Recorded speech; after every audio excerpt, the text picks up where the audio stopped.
Welcome to Nighthawk Radio. Without you guys, this wouldn't be possible. I want to thank everybody for liking the Facebook page, following the Facebook page. We are no longer uploading videos to the Facebook page. We are now live on Live 365. You can look up Nighthawk Radio on Live 365. And you can listen to every podcast, every show we've done. And we got some upcoming stuff. We're blessed enough to have Scotty Roberts on today. How are you doing today, Scotty? Pretty good, man. How you doing? Oh man, I'm excited and blessed, brother. Blessed for sure. Right on. Me too. And you're a What's ghost going hunter, on? right, brother? Say that again. You're a ghost hunter, right? Yeah, I have done my share over the last 30 years almost, and amidst other things. So yeah, there used to be a time where we'd not want to call ourselves ghost hunters. Oh, that's so pedestrian, you know. We're paranormal investigators, and really they're the same thing. And there's a lot of people out there that say, you know, oh, I don't do paranormal investigating or ghost hunting for the thrill factor. I want to help spirits cross to the other side. And to me, that's a bunch of bullshit. Oh, I don't know if I can say that on your show, You can. but to me, there are some people I think in place that can do that kind of thing. Me, still after 30 years, I do it because I want to know things. I want to know what's out there. I want to know if we can connect with it. I already have a faith or a thought in my mind. You could say that these things are real, and I don't need to be convinced that they're real as much as yeah. I think in a way I still do go for a bit of the thrill. I want to know what's there. I want to know what's going to talk to me. And at the same time, I want to know who are you? Why are you talking to me? What's going on? Et cetera, et cetera, et cetera. So,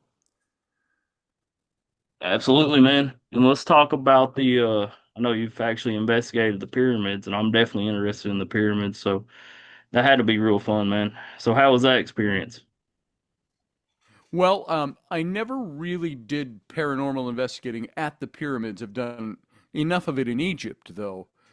But at the pyramids, we basically went inside. A good friend of mine, John Ward, who is a British archaeologist, he and his wife, Dr. Maria Nilsson, have a big site, archaeological site at Gebel El Silsila, which is about 500 miles south on the Nile from Cairo, and it's even south of Luxor by about 100 miles or so.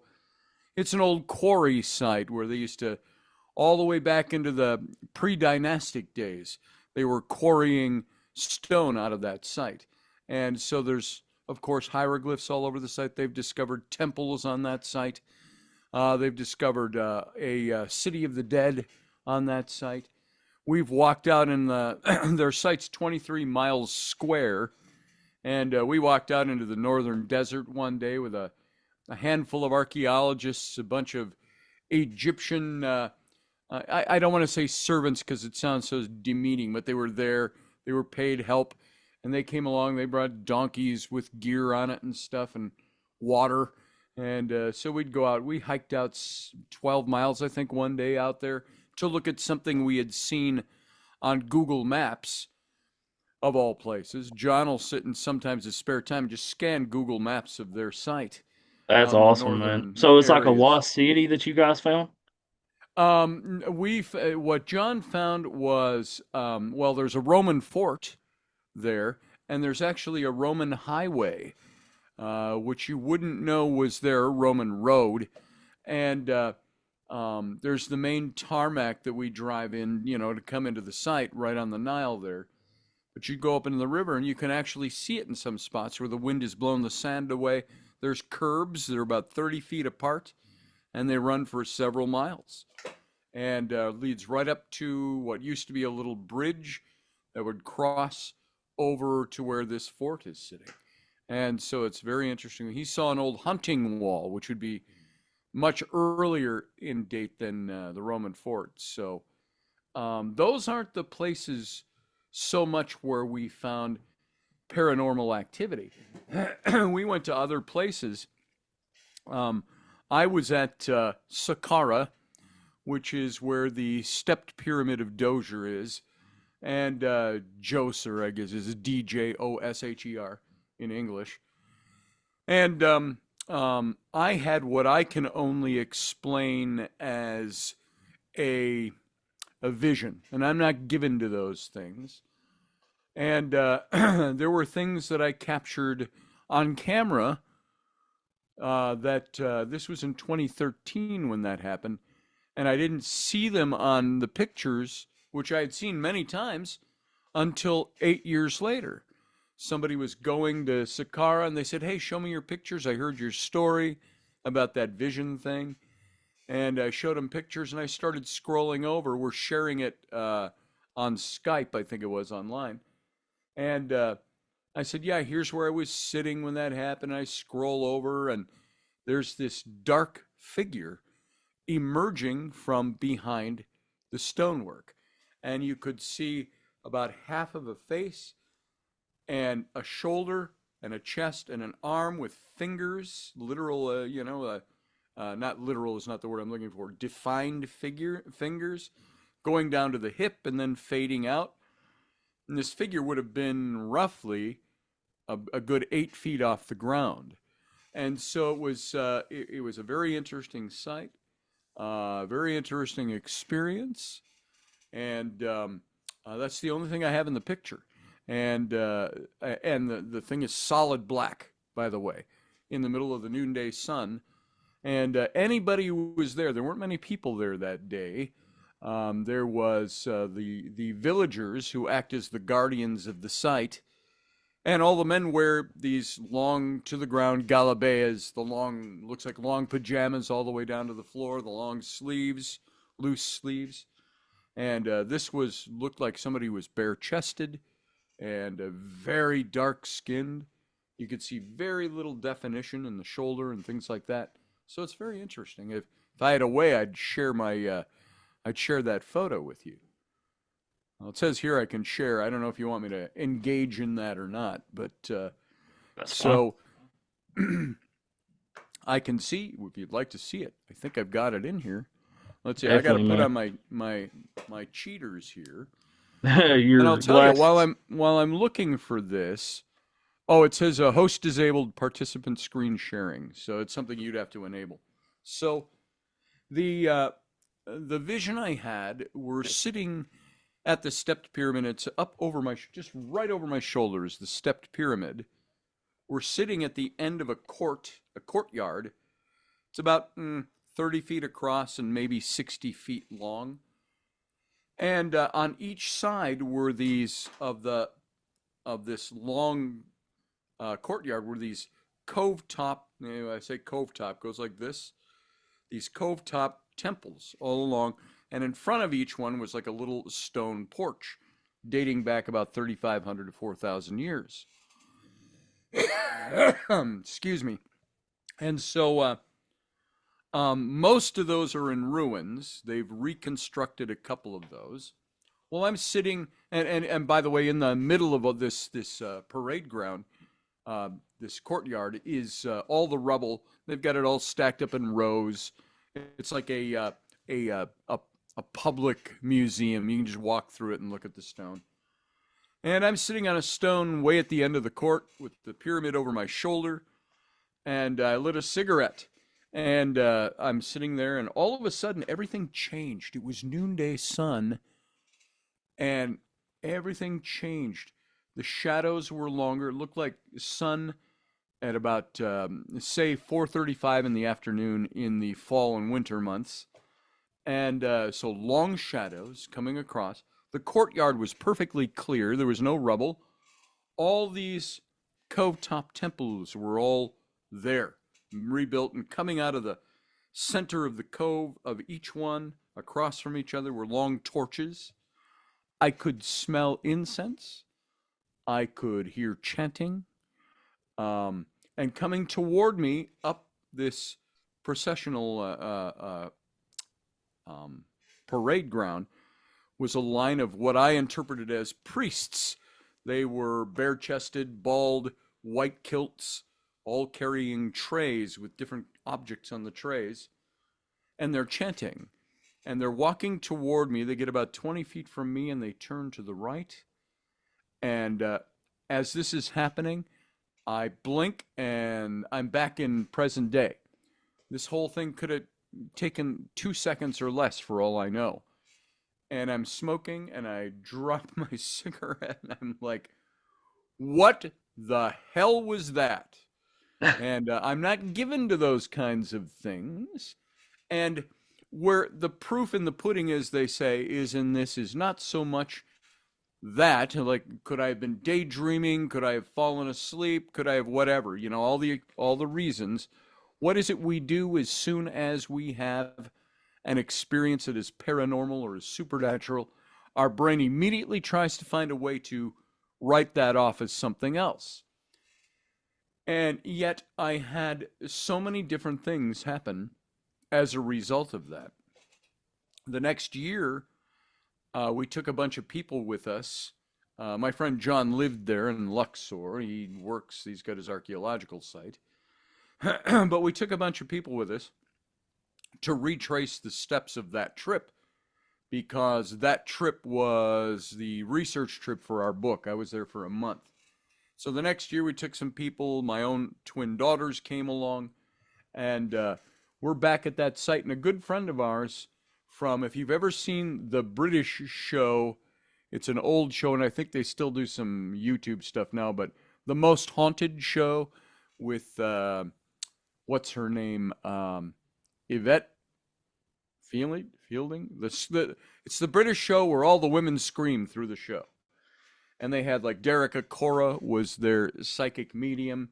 They ended up releasing him from the show. And they had a couple of different psychics. And one of them was a Scottish guy by the name of Chris Conway. And Chris became a pretty good friend of ours. And he came over on this trip and was kind of our resident psychic medium. Even though we had 6 different archaeologists on the site, it was a very, let's go see these sites. These archaeologists are going to tell us all about these sites. But we've also got Chris along, who is going to do some paranormal stuff with us if we want to. And so Chris came to that courtyard. It's a year afterwards now, and he puts his hand on the stone. And I said, "So what, Chris? Something happened here to me last year." And he said, "Well," he says, I'm getting an ancient Egyptian man." And he says he's naked. And I said, "Oh, that's great." And when I'm joking around, I go, I got the great Chris Conway here with me, and you're finding that there's a naked Egyptian man that wants to talk to me.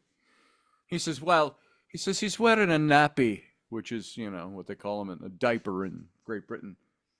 I said, "I don't know if it's worse, naked or wearing a diaper." And I said, "Maybe a loincloth?" He says, "Yeah, that's it." And so, but he said, once we got past that funny point, that this was a guy that said he was drawn last year to the way I think. He says, I think the way this guy thinks. And Chris said he'll never leave Egypt, but whenever you're here, he can attach himself to you and you can speak with him and so on. But he won't give you his name yet. He said he won't give you his name until he trusts you.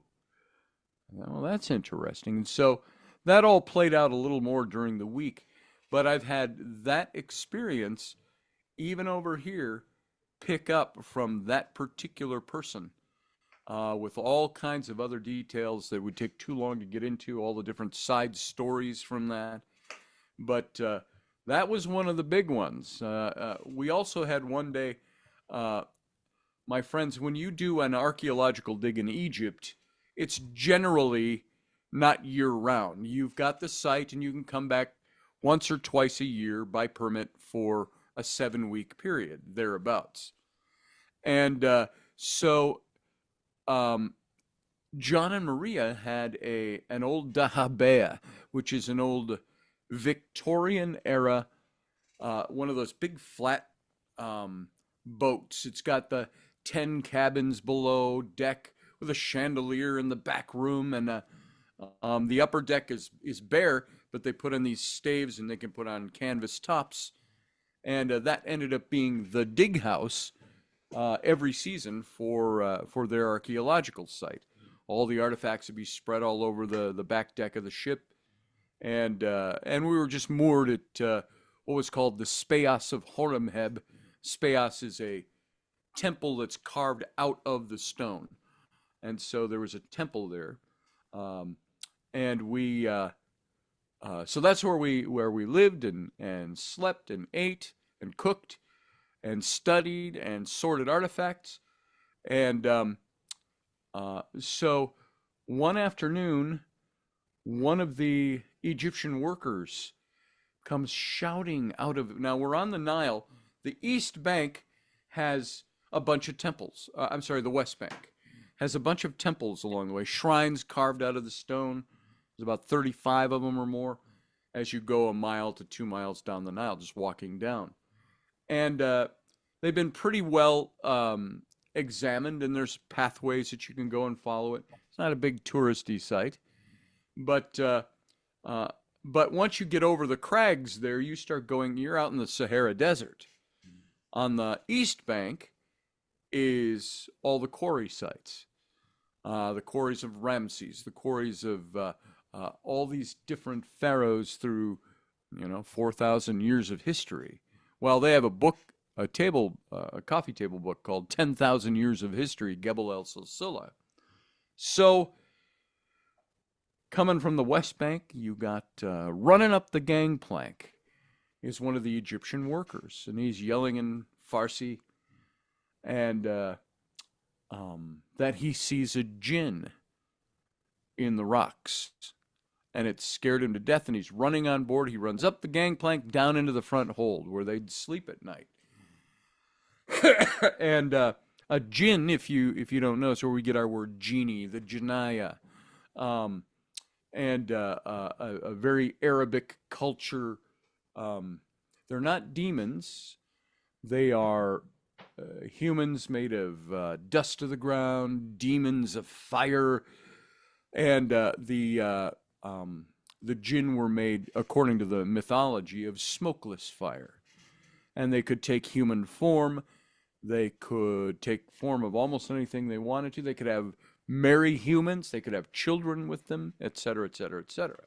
But it's where we get, think genie. That's where jinn comes from. And the jinn could be like, think of the Irish fae, the fairy folk. They could be very benevolent, but they could also be very treacherous. They could be very barbaric to people, depending on what they thought of you. So he comes running up the gangplank about a jinn, dives down into the hold where, a bunch of these workers slept.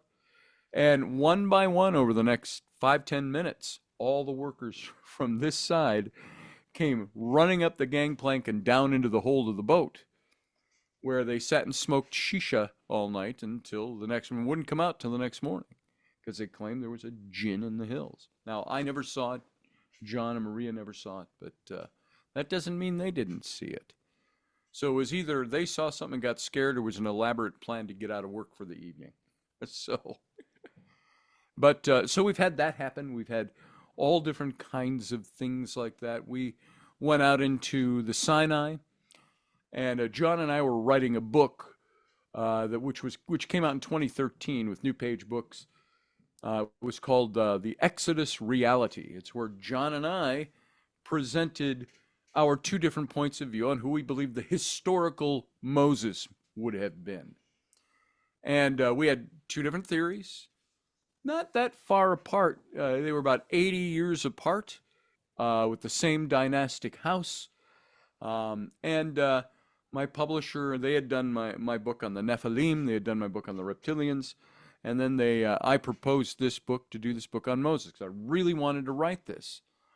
So we wrote that. It's got a ton of pictures in it. We did a 16 full-page color spreads in that book, as well as about 100 other black and white photos. And that was the first trip we took together, which was to research that book. And so that Did book you say came out you in did a 20. book on reptilians, man? I did. I did a book on reptilians. It followed up the book on the Nephilim. And what it was really, it kind of went like this. My publisher contracted me to write The Rise and Fall of the Nephilim. That came out in 2012. And if you don't know the Nephilim were the giants in the earth in some mythologies. The biblical Genesis chapter 6 talks about the Nephilim being on the earth at the time of the preamble to the flood story. And so there's a lot about that story we could talk about. And that was something that had been stewing in me for about 10 years to write that book. And New Page Books published the book. Then after that book came out, they said, what do you want to do for your next book for us? I said, well, if I have a choice, here's some ideas. And I threw out some ideas. I wanted to talk about witches in the Old Testament, the biblical mysteries. I wanted to talk about, I said, I really am a kind of a biblical, historical mystery kind of guy. And my publisher said, what about the reptilians? And I said, well, it's not a topic I'm really up on, but as my go-to topic, I said, but sure, I can do that. And they asked me to write that. And it was called The Secret History of the Reptilians. And trying to think of this big, long, fancy subtitle on it. And about the mythologies that we follow and so on. And so I started writing that book. And I even wrote in one of the paragraphs, it's in the book, I said, I sat here and I went and did an internet search for the word alien reptilians. And I got thousands of entries.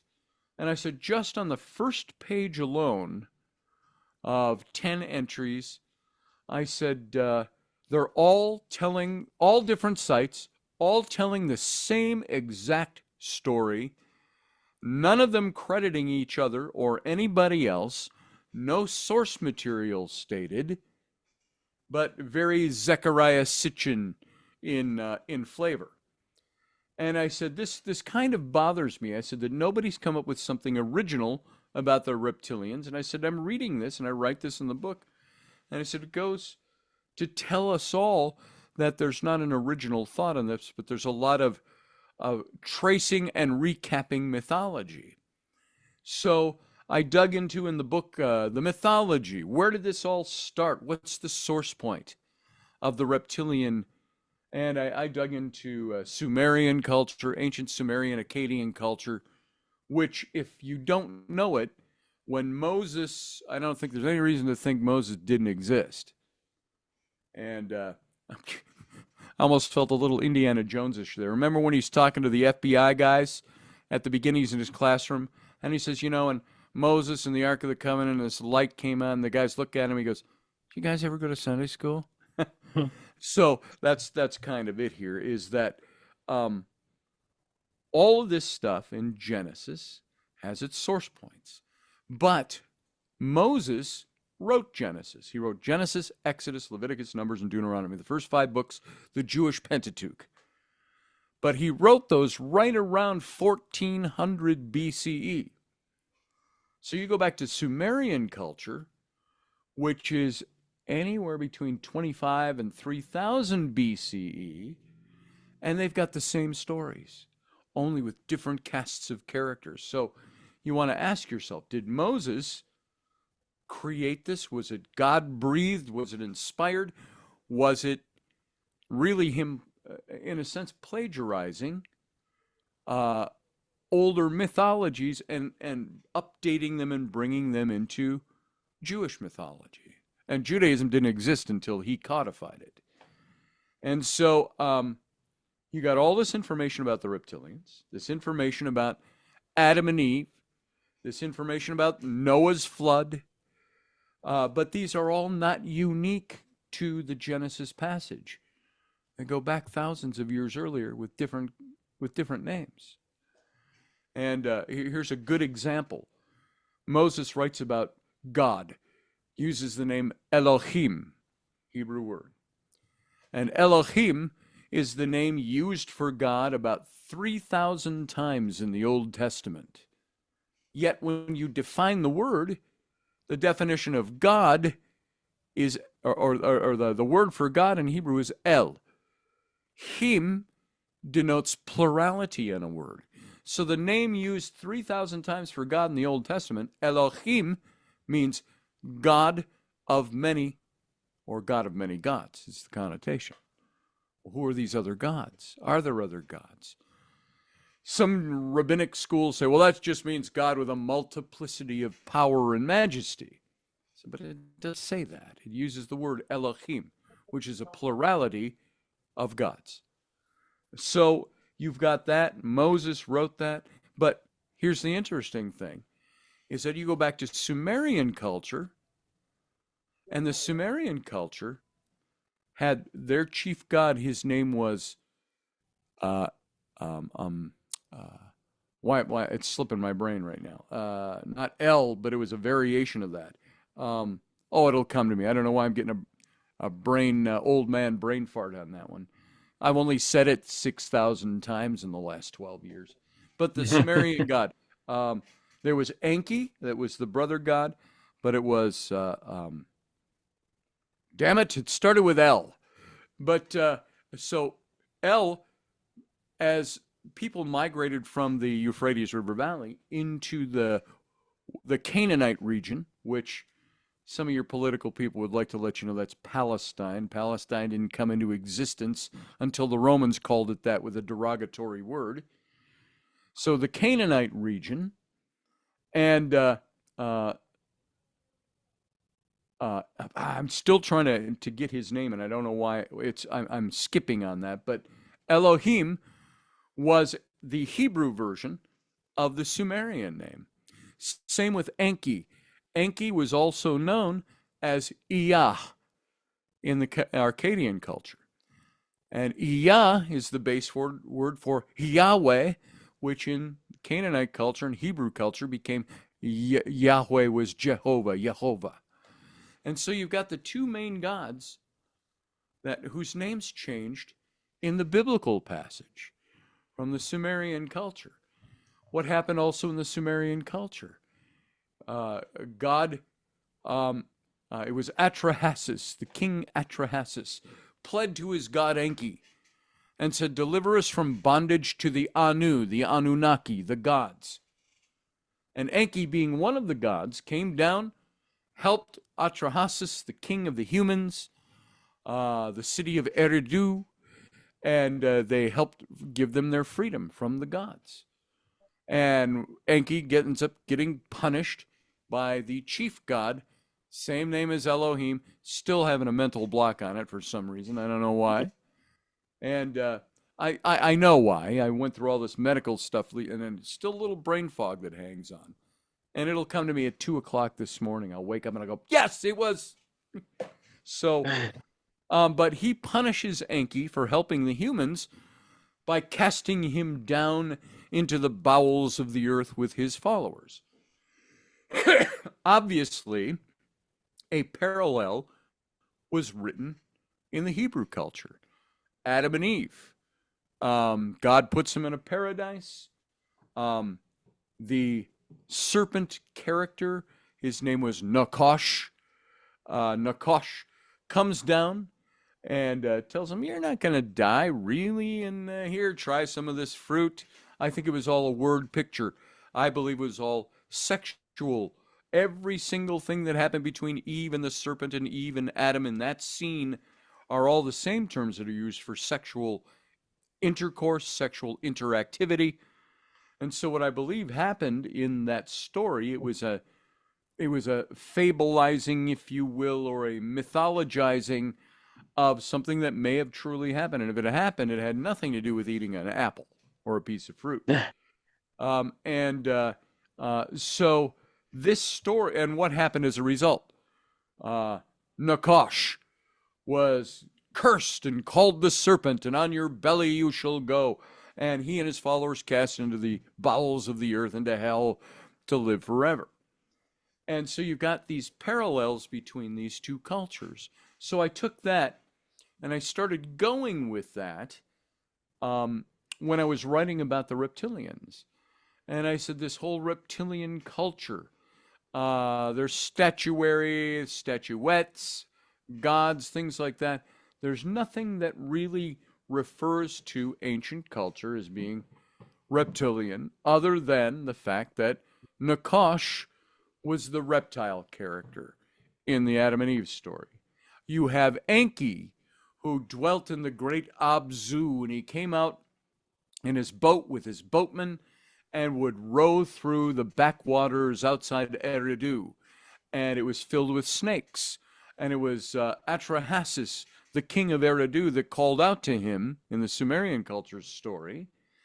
And he called out to him, and the place where Enki would ride in his boat was known as the Serpent's Marsh.